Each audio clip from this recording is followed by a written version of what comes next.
नमस्कार साथियों, आज का हमारा टॉपिक रहेगा प्रायिकता। और प्रायिकता का हम सेकंड भाग पढ़ेंगे आज। इससे पहले फर्स्ट भाग हम पहले पढ़ चुके हैं। तो ये एग्ज़ाम की दृष्टि से वेरी इम्पोर्टेंट टॉपिक है। इस टॉपिक में से हमेशा 2 प्रश्न पूछे जाते हैं, तो थोड़ा ध्यान से पढ़िए इसको। बहुत ही आसान टॉपिक है। तो यहाँ पे शुरू करते हैं हम। सबसे पहले एग्जाम्पल नंबर 1। एक बैग में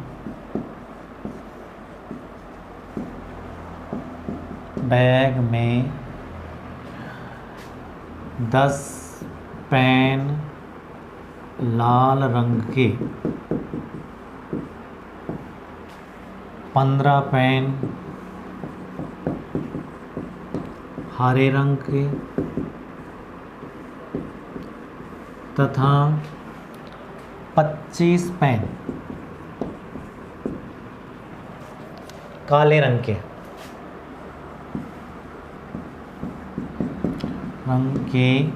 हैं। यदि इनमें से एक पेन यादृच्छा यानी बिना देखे निकाला जाए तो निम्न की प्रायिकता बताओ। तो यहाँ पे लिखता हूँ मैं निम्न की। तो निम्न की प्रायिकता, तो निम्न की प्रायिकता बताओ। और इसमें प्रायिकता पूछेगा, जैसे नंबर 1 पे लाल पेन होगा, लाल पेन है। नंबर 2 काला पेन नहीं है, काला पेन नहीं है।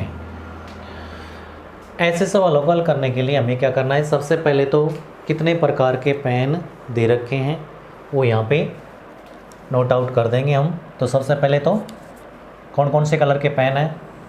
लाल रंग का पेन है, हरे रंग का पेन है और काले रंग का पेन है। कितनी कितनी संख्याएं हैं लाल पेन की, हरे पेन की और काले रंग के पेन की, वो यहाँ पे हम लिख देते हैं सबसे पहले। तो यहाँ पे हल करेंगे हम। हल सबसे पहले लाल रंग का पेन। लाल रंग के पेन कितने हैं? बराबर 10। लाल रंग के पेन हो गई 10। उसके बाद हरे रंग के पेन है, तो हरे रंग के पेन कितने हो गए? 15। और लास्ट में है काले रंग के पेन, और काले रंग के पेन हैं 25। तो अब हम कुल पेनों की संख्या ज्ञात कर सकते हैं। तो यहाँ लिख सकते हैं कुल पेन हो जाएंगे 10 + 15 + 25 बराबर 50। कुल पेनों की संख्या हो गई 50। और इसके बाद हम प्रायिकता का सूत्र लिखेंगे। प्रायिकता का सूत्र है अनुकूल परिणामों की संख्या बटा परिणामों की कुल संख्या। तो यहाँ पे प्रायिकता का सूत्र, प्रायिकता बराबर है अनुकूल परिणामों की संख्या और बटे में परिणामों की कुल संख्या, परिणामों की कुल संख्या। तो यहाँ पे सबसे पहले हम लाल रंग के पेन की प्रायिकता बताना चाहते हैं। तो यहाँ पे लिखेंगे P का मतलब प्रायिकता। किसकी प्रायिकता बताना चाहते हैं? लाल रंग के पेन की। तो यहाँ पे लिख देंगे लाल रंग का पेन। तो लाल रंग के पेन कितने हैं? लाल रंग के पेन हैं 10, यानी लाल रंग के पेनों के परिणाम कितने हैं? अनुकूल परिणाम कितने हैं? 10। लाल रंग के पेन हो गए 10 और कुल पेन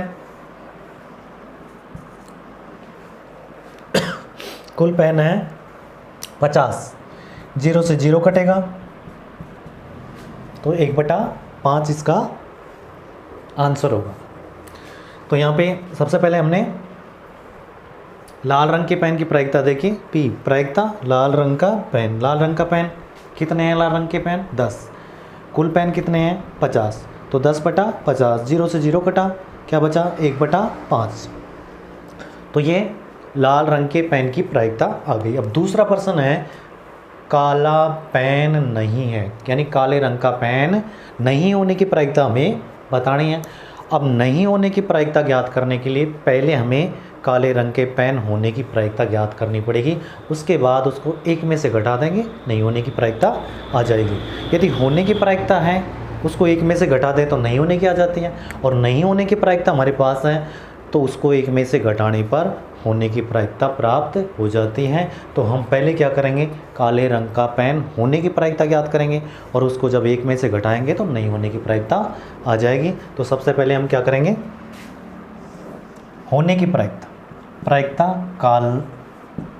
काले रंग का पेन, यानी काले रंग का पेन होने की प्रायिकता हमें पहले ज्ञात करनी पड़ेगी, उसके बाद उसको एक में से घटाएंगे तो नहीं होने की प्रायिकता आ जाएगी। तो यहाँ पे क्या करेंगे, हम काले रंग की प्रायिकता बताना चाहते हैं, काले रंग के पेन की प्रायिकता हम बताना चाहते हैं। तो काले रंग के पेन कितने हैं, 25। तो यहाँ लिखेंगे हम 25 और बटे में कुल पेन कितने हैं, कुल पेनों की संख्या है हमारे पास 50। कुल पेनों की संख्या कितनी हो गई, 50। जब इसको काटेंगे 25 का भाग 25 में एक बार जाएगा, 50 में कितनी बार जाएगा, 2 बार, तो 1/2। काले रंग के पेन की प्रायिकता आ गई 1/2। लेकिन हमें तो काले रंग का पेन नहीं होने की प्रायिकता चाहिए, तो इसके लिए हमें क्या करना पड़ेगा, काले रंग का पेन नहीं होने की प्रायिकता ज्ञात करनी पड़ेगी। किस प्रकार से देखते हैं, काले रंग का पेन नहीं होने की प्रायिकता, काले रंग का पेन नहीं होने की प्रायिकता ज्ञात करना चाहते हैं तो क्या करना है, यदि होने की प्रायिकता हमारे पास है उसको एक में से घटा दीजिए, नहीं होने की प्रायिकता आ जाएगी। तो यहाँ पे क्या करेंगे, हम एक में से घटाएंगे 1/2 को, एक के नीचे क्या मान सकते हैं, 1। अब लघुत्तम लेकर के इसको हल करेंगे तो यहाँ पे लघुत्तम आएगा 2 और ये 1 का भाग 2 में 2 बार जाएगा, 2 को 1 से गुणा करेंगे तो 2, माइनस की जगह माइनस, 2 का भाग 2 में 1 बार, 1 को 1 से गुणा करेंगे तो 1। तो यहाँ पे होगा 2 में से जब 1 घटाएंगे तो 1, ये आएगा 1 ऊपर बचा 1 बटे में कितना है 2, तो 1/2 ही आएगी। काले रंग का पेन नहीं होने की प्रायिकता की कितनी आ गई, 1/2। होने की प्रायिकता 1/2 है, नहीं होने की प्रायिकता भी 1/2 ही आ गई। ये ज़रूरी नहीं है कि 1/2 ही आए, और कोई मान भी आ सकता है। तो इस तरह से हम इस प्रकार का जो प्रश्न बनता है उसका हल इस तरह से करेंगे। ऐसा प्रश्न कई बार पूछा जाता है, कई बार ऐसा प्रश्न पूछा जा चुका है। तो अब हम सेकंड प्रश्न लेते हैं, दूसरा एग्जाम्पल लेते हैं।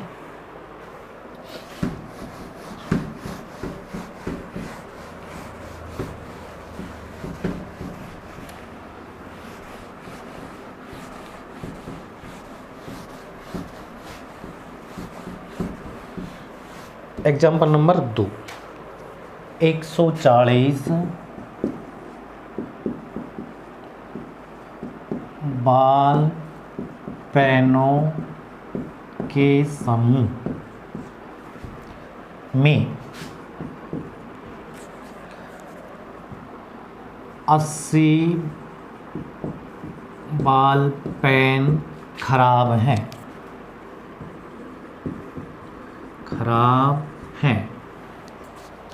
तो अच्छा पेन होने की प्रायिकता ज्ञात करो। तो अच्छा पेन होने की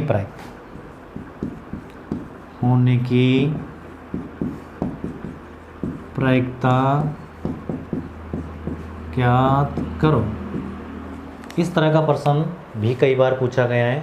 140 बाल पेनों के समूह में 80 बाल पेन खराब हैं, तो अच्छा पेन होने की प्रायिकता हमें बतानी है। इसी प्रश्न को कई बार ऐसे भी पूछ लिया जाता है, 140 बाल पेनों के समूह में 80 बाल पेन खराब हैं, तो इसकी क्या प्रायिकता है कि आप वह पेन खरीदेंगे। तो इस प्रकार से प्रश्न आता है कि आप वह पेन खरीदेंगे, तो हमें कौन सा पेन खरीदते हैं, हम कौन सा पेन खरीदते हैं, हम अच्छा पेन खरीदते हैं। तो इस वजह से हमें कौन से पेन की प्रायिकता बतानी है, अच्छे पेन की प्रायिकता बतानी है। तो यदि ये पूछा जाता है कि इसकी क्या प्रायिकता है या इसकी क्या संभावना है कि आप वह पेन खरीदेंगे, तो हम हमेशा अच्छे पेन की प्रायिकता बताते हैं, क्योंकि हम अच्छा पेन खरीदते हैं। तो ऐसे प्रश्न को किस तरह से हल किया जाएगा, तो सबसे पहले हम लिखेंगे खराब पेनों की संख्या दे रखी है, यहाँ लिख देंगे खराब पेनों की संख्या। खराब पेनों की संख्या है 80। अब अच्छे पेनों की प्रायिकता ये पूछना चाहता है, तो यहाँ पे हम अच्छा पेन प्राप्त कर सकते हैं। पहले हमें अच्छा पेन बताएंगे, अच्छा पेन या अच्छे पेनों की संख्या, पेनों की संख्या, अच्छा पेनों की संख्या यानी अच्छे पेनों की संख्या कितनी है, अच्छे पेनों की संख्या है, इसको याद करना चाहते हैं। कुल पेन कितने हैं, 140 हैं, उसमें से 80 खराब हैं। 140 में से 80 पेन खराब हैं, तो इसका मतलब अच्छे कितने हैं, 140 में से हम 80 घटा देंगे, अच्छे पेन आ जाएंगे। 140 में से हम 80 घटाएंगे तो अच्छे पेन कितने बचे, अच्छे पेन उसमें हैं 60। कितने हैं, 60। तो अच्छे पेन 60 हैं, ख़राब पेन 80 हैं, कुल मिला के कितने हो गए, 140, क्योंकि ये 140 बाल पेनों के समूह में खराब और अच्छे दोनों मिले हुए हैं। ठीक है, तो यहाँ पे अब किसकी प्रायिकता हमें बतानी है, अच्छा पेन होने की प्रायिकता हमें बतानी है। तो एक बार तो सबसे पहले हम प्रायिकता का सूत्र लिखेंगे, तो यहाँ लिखेंगे प्रायिकता बराबर होगी अनुकूल परिणामों की संख्या बटे में कुल परिणामों की संख्या।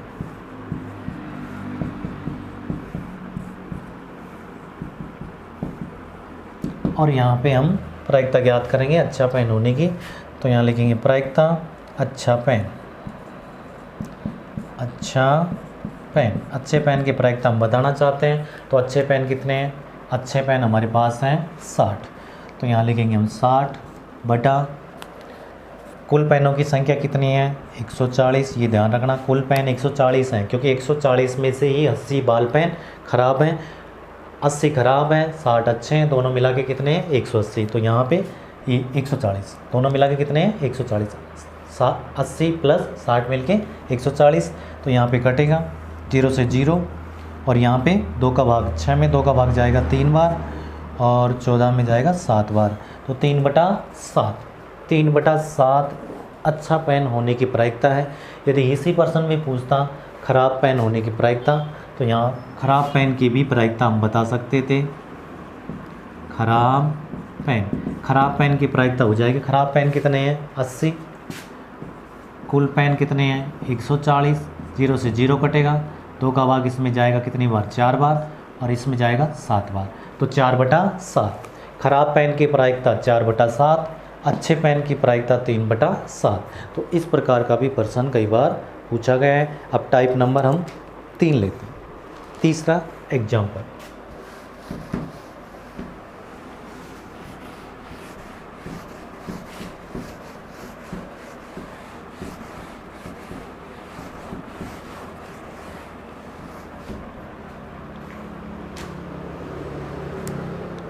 एग्जाम्पल नंबर 3, यदि 2 सिक्कों को एक बार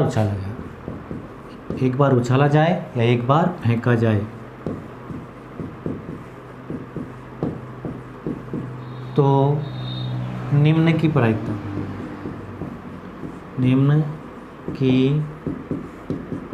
प्रायिकता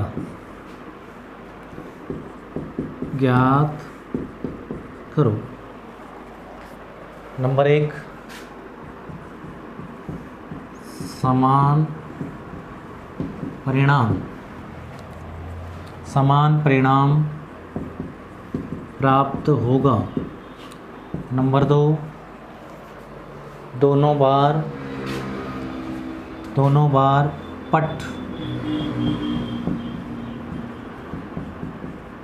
पट प्राप्त होगा। इस तरह का ये प्रश्न है।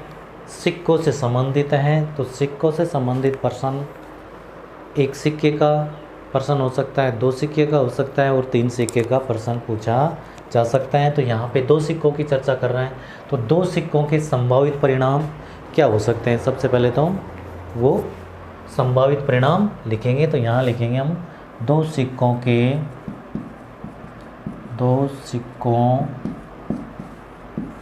संभावित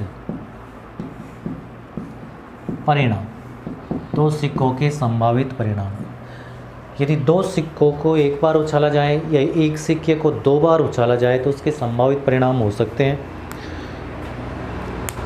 देखो, एक सिक्कों को एक बार उछालते हैं तो या तो पट आएगा या चित्त, यानी या तो हेड या टेल, या तो हेड या टेल। लेकिन 2 सिक्कों को एक साथ उछाला जाए तो 2 बार हेड आ जाए, दोनों में ही हेड, दोनों में ही टेल, या एक हेड एक टेल, या दूसरे में पहले हेड आ जाए फिर टेल आ जाए, या पहले टेल आ जाए या हेड आ जाए। तो 4 परिणाम प्राप्त होंगे यहाँ पे। 2 सिक्कों के संभावित परिणाम होते हैं 4। किस तरह से? या तो दोनों में एच आ जाए, यानी दोनों में हेड आ जाए। इसका विपरीत दोनों में टी आ सकता है, टेल आ सकता है। शुरू में एच आ जाए फिर टी आ जाए, लेकिन ये भी स्थिति हो सकती है इसकी विपरीत, यानी टी आ जाए फिर एच आ जाए। ठीक है, या तो दोनों में एच होगा या दोनों में टी होगा। पहले एच आ सकता है फिर टी आ सकता है, या पहले टी आ सकता है फिर एच आ सकता है। तो इस प्रकार के परिणाम आ सकते हैं। ये 4 परिणाम प्राप्त हो सकते हैं। यदि 2 सिक्कों को एक बार उछाला जाएगा तो ये 4 परिणाम प्राप्त होंगे। कितने परिणाम प्राप्त होंगे? 4। तो यहाँ लिख दूंगा मैं कुल परिणाम कितने हो गए? 4। अब हमें इन प्रश्नों के उत्तर देना है। समान परिणाम प्राप्त होगा, दोनों बार पट प्राप्त होगा। तो सबसे पहले तो हम प्रायिकता का सूत्र लिखेंगे। तो यहाँ लिखेंगे प्रायिकता बराबर होती है अनुकूल परिणामों की संख्या और बटे में कुल परिणामों की संख्या।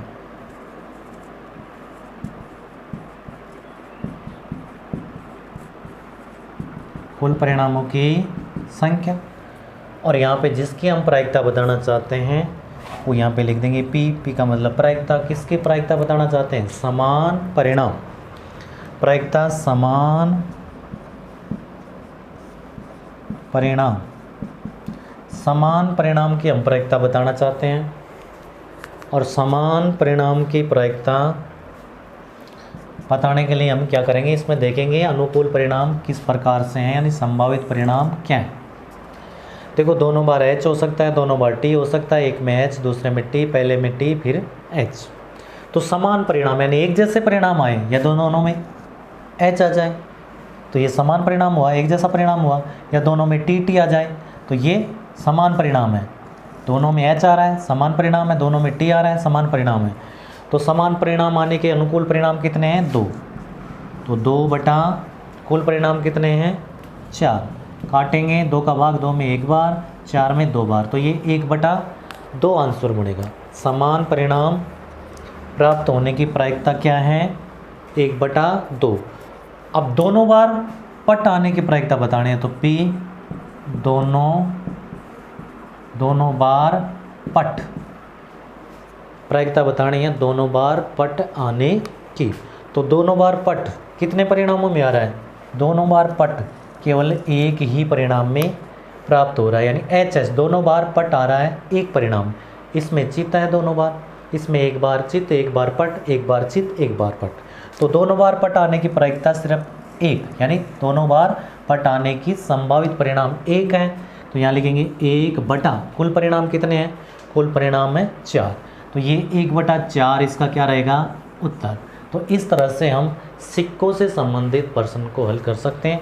2 सिक्कों का ये हो गया। एक सिक्के के संभावित परिणाम बढ़ते हैं, या तो एच आ सकता है या टी आ सकता है, यानी एक सिक्के के संभावित परिणाम 2 ही हैं, या तो एच या टिल। तो इसका मतलब इसके जो संभावित परिणाम यानी कुल परिणाम बढ़ते हैं वो 2, और 2 सिक्कों के बढ़ते हैं कितने परिणाम? 4। ठीक है, एक सिक्के के परिणाम 2 होते हैं, 2 सिक्कों के परिणाम होते हैं 4। ठीक है, तो ये हो गया हमारा टाइप नंबर 3। अब टाइप नंबर हम 4 देखते हैं और वो लेंगे पासे से संबंधित। देखो पासे का प्रश्न पूछा जाता है, एक पासे का भी हो सकता है, 2 पासे का भी हो सकता है, लेकिन ज़्यादातर एक पासे का प्रश्न पूछा जाता है। तो हम एक पासे का प्रश्न यहाँ पे शामिल कर लेते हैं, फिर अगले भाग में हम 2 पासे का प्रश्न भी देख लेंगे, लेकिन ज़्यादातर एक पासे का ही प्रश्न पूछा जाता है। तो यहाँ पे मैं प्रश्न नोट कर देता हूँ। एग्जाम्पल नंबर 4, यदि एक पासे को एक बार फेंका जाए,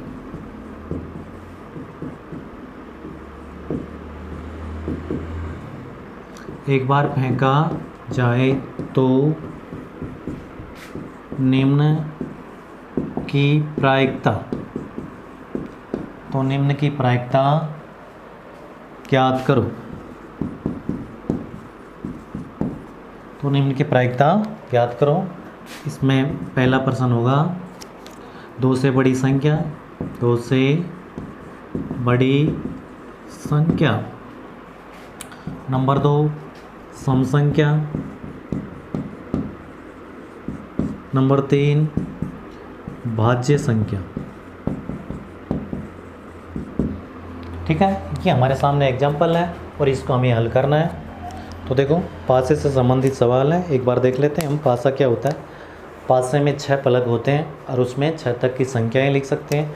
ये ABCD लिखी हुई हो सकती हैं, यानी 6 अंक लिख सकते हैं। तो यहाँ पे अंकों की बात कर रहा है, 2 से बड़ी संख्या, सम संख्या, भाज्य संख्या।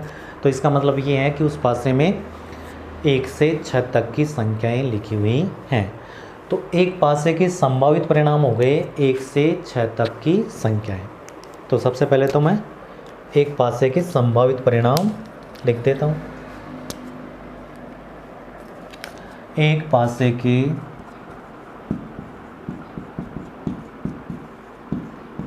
संभावित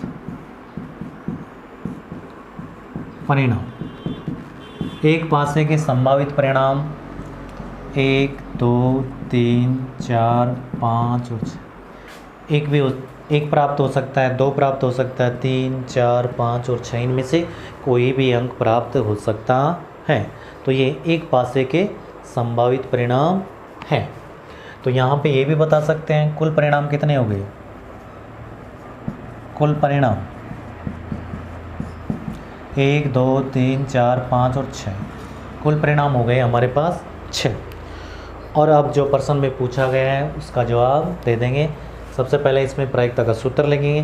प्रायिकता का सूत्र लिखने के बाद पहले प्रश्न का हल करेंगे हम। P प्रायिकता, किसकी प्रायिकता बताना चाहते हैं, 2 से बड़ी संख्या। तो यहाँ लिख देंगे 2 से बड़ी संख्या। ठीक है, अब 2 से बड़ी संख्या, 2 से बड़ी संख्या कौन कौन सी हैं, 3, 4, 5 और 6, ये 4 संख्याएं 2 से बड़ी संख्या। तो यहाँ पे अनुकूल परिणाम कितने हो जाएंगे, 2 से बड़ी संख्याएं कितनी हैं, 1, 2, 3, 4। तो यहाँ लिखूंगा मैं 4। कुल परिणाम कितने हैं, 6, तो बटे में 6। 2 का भाग जाएगा दोनों में, 2 का भाग 4 में जाएगा 2 बार, 6 में जाएगा 3 बार। तो ये 2/3 इसका आंसर होगा। नंबर 2 दूसरा प्रश्न है P प्रायिकता बताना चाहते हैं हम किसकी, सम संख्या की।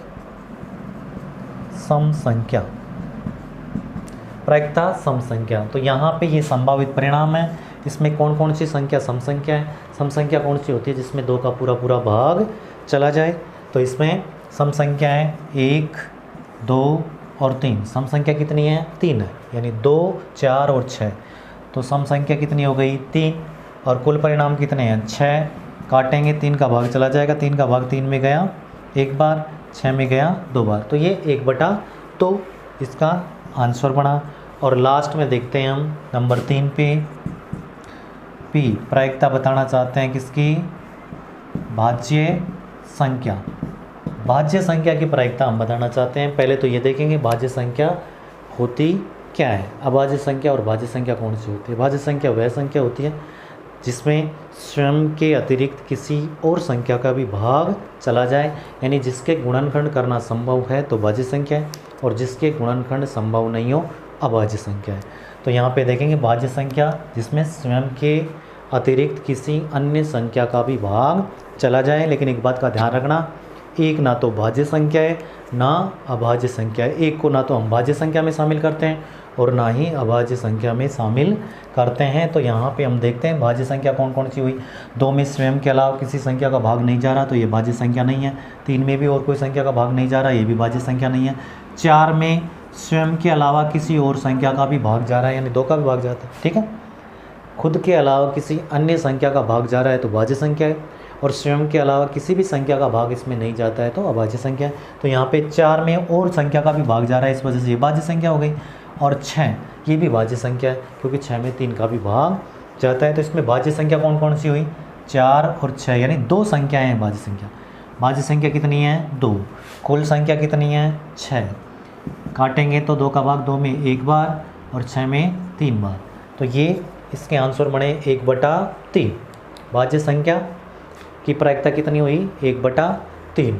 तो यहाँ पे हमने एग्जाम्पल नंबर 4 को भी हल कर लिया। ऐसा प्रश्न भी कई बार पूछा गया है। और अब हम लास्ट लेंगे ताश।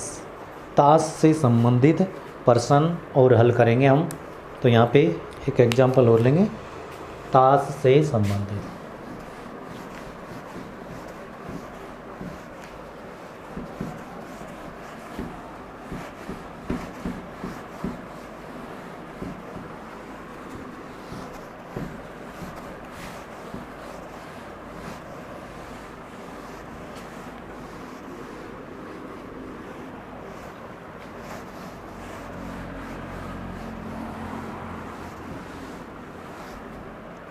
तो एग्जाम्पल नंबर लिखता हूँ मैं यहाँ पे।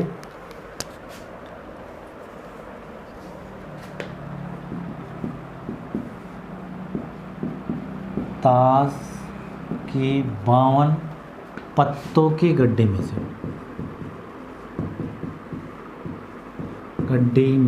से एक पत्ता निकाला जाए।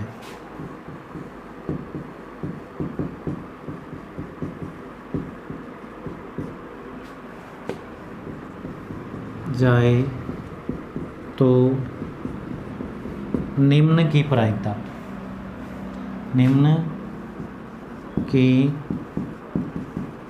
प्रायिकता बताओ। 52 पत्तों की गड्डी है, उसमें से एक पत्ता निकाला जाए। ताश के पत्ते हैं 52, ताश के पत्ते 52 होते हैं, उनमें से एक पत्ता निकाला जाए तो निम्न की प्रायिकता हमें बतानी है। जैसे मान लीजिए पहला प्रश्न हो, इक्का प्राप्त होगा।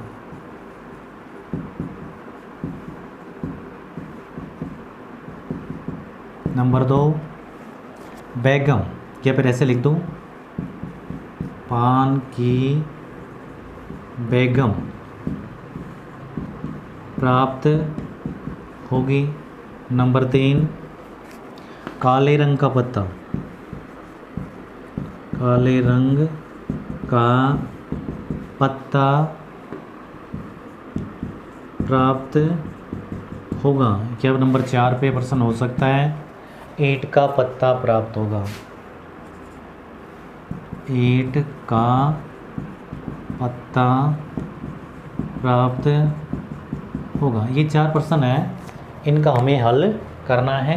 पहला प्रश्न है इक्का प्राप्त होगा, दूसरा प्रश्न है पान की बेगम प्राप्त होगी, और नंबर 3 पे है काले रंग का पत्ता प्राप्त होगा, और नंबर 4 पे ईंट का पत्ता प्राप्त होगा। ये 4 प्रश्न है, इनके हल हमें करने हैं। तो देखो सबसे पहले तो ताश से संबंधित सवालों को हल करने के लिए हमें ताश की सामान्य जानकारी होनी चाहिए। तो मैं थोड़ा सा यहाँ पे रिपीट कर देता हूँ ताश से संबंधित जानकारी। तो देखो ताश के पत्ते जो होते हैं, कुल पत्ते, ताश के कुल पत्ते होते हैं 52। ताश के कुल पत्ते कितने होते हैं, 52। ताश का सवाल पूछा जा सकता है, बिल्कुल आसान सवाल है। यहाँ पे थोड़ी ताशों से संबंधित जानकारी हमें होनी चाहिए, उसके बाद बिल्कुल किसी भी प्रश्न का आंसर हम दे सकते हैं। तो ताश के पत्ते कितने हैं, 52। टोटल पत्ते 52 होते हैं, और ये 52 पत्ते जो हैं वो 4 प्रकार के होते हैं। कितने प्रकार के होते हैं, 4। इसमें 4 प्रकार के पत्ते होते हैं। जैसे एक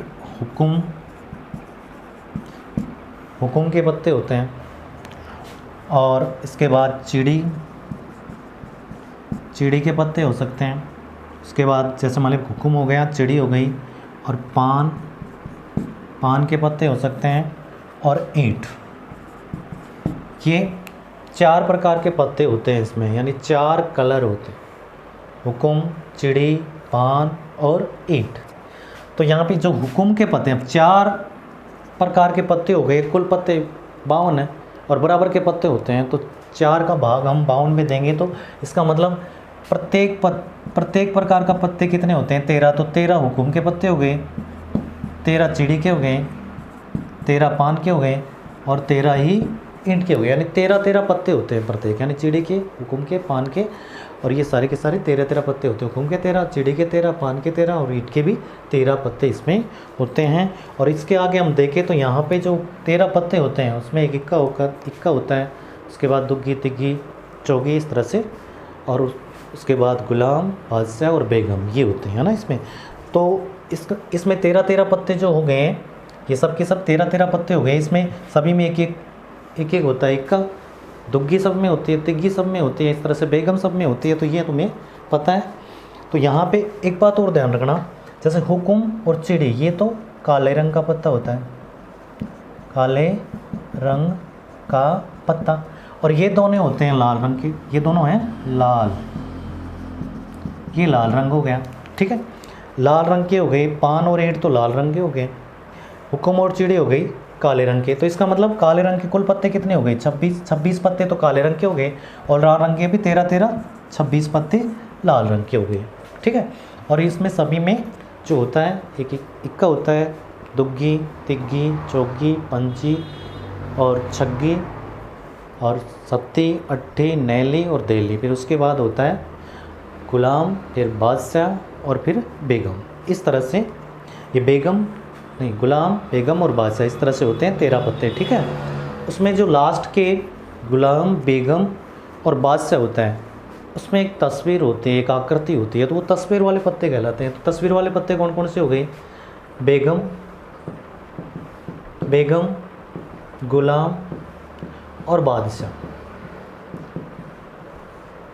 बेगम, गुलाम और बादशाह, ये तस्वीर वाले पत्ते हैं। तो इसका मतलब तस्वीर वाले पत्ते 3 इसमें हैं, 3 इसमें हैं, 3 इसमें हैं और 3 इसमें हैं, ठीक है।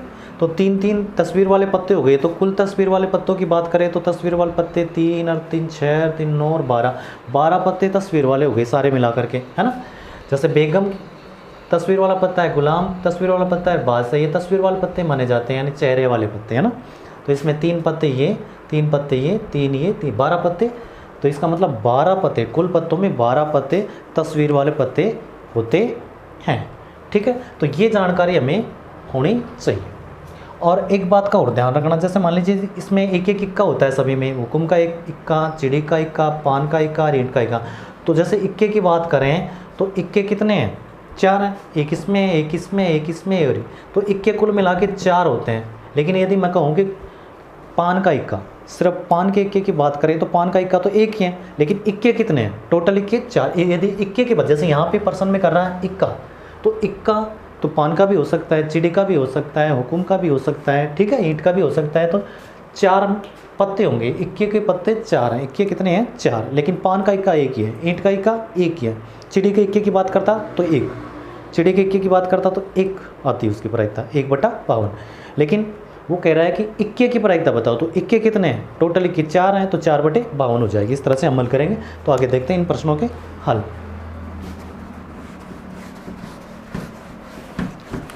इन प्रश्नों के हल करेंगे हम। सबसे पहले प्रायिकता का सूत्र लिख देंगे, और प्रायिकता का सूत्र लिखने के बाद हम पहले प्रश्न का हल करेंगे। पी प्रायिकता इक्का, अभी बताया इक्का, इसमें ये नहीं बताया गया पान का है, ईंट का है या चिड़ी का, है ना।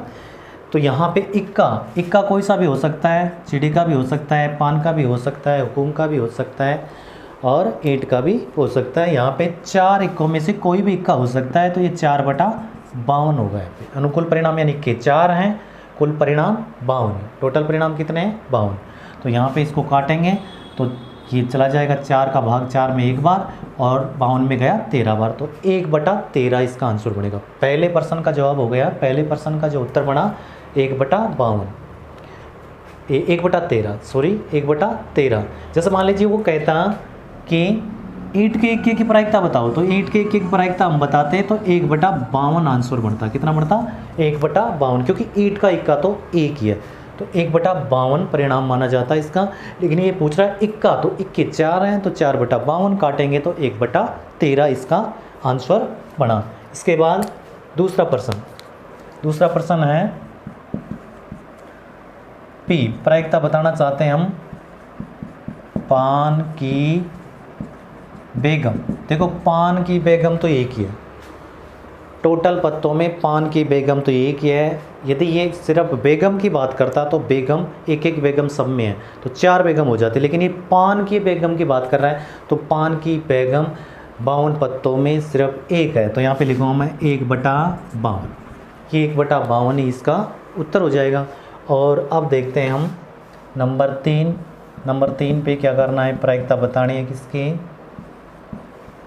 काले रंग का पत्ता। काले रंग के पत्ते की हमें प्रायिकता बतानी है। अभी देखा हमने काला रंग कौन कौन सा होता है, हुकुम काला होता है, चिड़ी काले रंग की होती है, तो 13 पत्ते चिड़ी के, 13 पत्ते हुकुम के, कितने हो गए 26।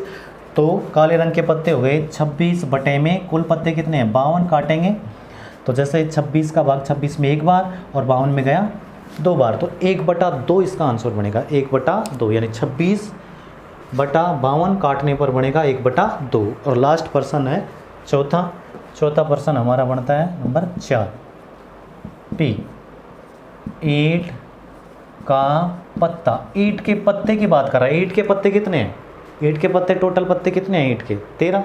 ईंट के पत्ते की बात कर रहा है, 13 पत्ते ईंट के, 13 चिड़ी के, 13 इस तरह से 13 होते हैं सभी के। तो यहाँ पे 13 बटा क्या आएगा 52, काटेंगे 13 का भाग 13 में एक बार और 52 में गया 4 बार, तो 1/4 आंसर प्राप्त हुआ। तो इस तरह से हम ताश से संबंधित सवालों का हल कर सकते हैं। उम्मीद है दोस्तों समझ में आया होगा। बहुत बहुत धन्यवाद, थैंक यू। अगला पार्ट हम देखते हैं। ओके।